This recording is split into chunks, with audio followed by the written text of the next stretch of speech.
So quite a few people have asked how much a new Tesla Model Y cost in my comments, so today I thought I'd share some insight there.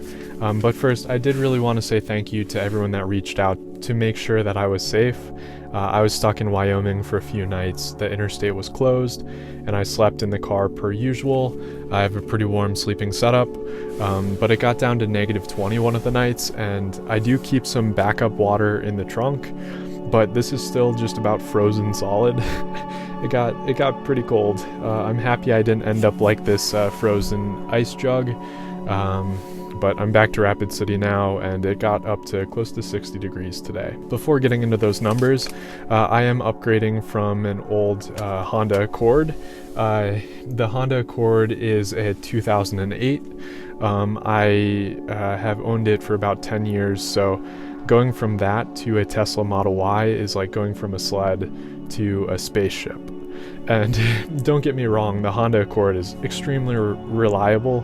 It's a reliable sled, and whoever gets it next, hopefully it can easily last them another 100,000 miles.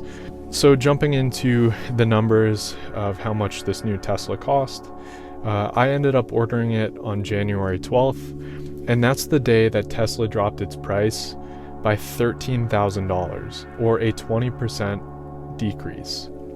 That's huge for a single day, and it made it quite a bit easier for me to justify buying, especially with me living out of it.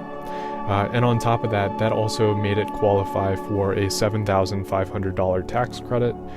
This year I'm not working so far, so not a lot of income coming in the door, and unfortunately the federal tax credit, you can't defer it to future years. If I don't use it in 2023, I lose it.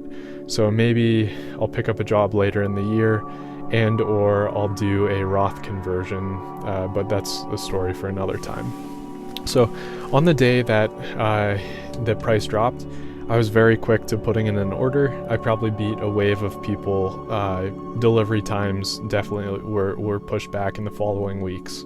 So on that day, January 12th, I paid $250 as a non-refundable order fee. And on top of that, I decided to buy mobile chargers so I could charge the Tesla at home. It's a slow charge, but it works. Those cost $230 or $243.80 with tax.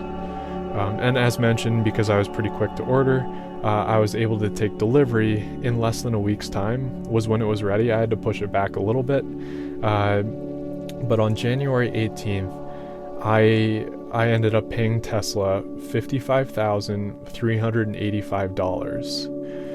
So that included the base Model Y long range, which was $52,990. And the default color is white, but I want to be a little more stealthy, not standing out as much, especially with kind of some of the stealth camping that I do. So I ended up paying an additional $1,000 to get it in silver. And the other fees that were included in that, there was a destination fee. It was $1,390. And I think when I initially put in the order, they quoted me a little lower, so that fee might have went up by $90. And on top of that, there was a $5 difference, which I had to ask about, and I think that was a Colorado specific $5 fee. Not really sure, some regulatory thing. And that pretty much covers the exact amount I ended up sending to Tesla. Now, if you're ordering the same car today, I think they've ended up bumping it up in price twice by $500 each, so it'll cost just slightly more. But of course, wherever you buy a car, you're going to need to pay a state car sales tax. If you're in California, it will probably be on the higher end. If you're in South Dakota, it might be middle of the line or lower end. So definitely check with where you live.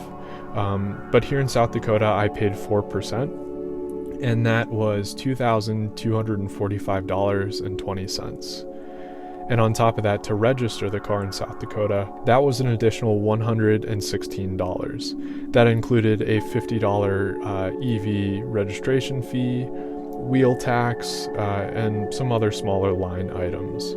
So the exact amount I sent to the state of South Dakota was $2,361, So that was the bulk of actually buying the Tesla, but to be able to drive it legally, of course you need insurance.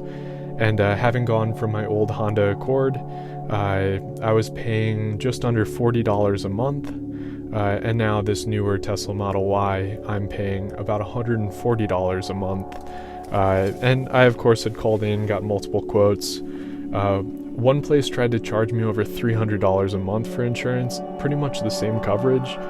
So as always, I recommend calling around, getting a few quotes. And my insurance is pretty middle of the line. And it works fine. So I also thought about giving some insight on how much I save by charging at a home and free chargers, occasional superchargers, but I think that might be a video that I just dedicate to that alone. As always, if you have any questions on buying a new Tesla, the financial side, feel free to reach out. In my past work, my studies, I doubled in finance and accounting. I've done the CFA exams. That was 3 exams with the base study material was over 6,000 pages. Arguably some of the harder exams out there to pass. So I've learned a little bit on the financial side. And if you have any questions, of course I can't give any personalized advice. That could get me in trouble, regulations and all. But if you have any just generic questions about buying, living out of a Tesla, feel free to fire away. And I hope to see you down the road.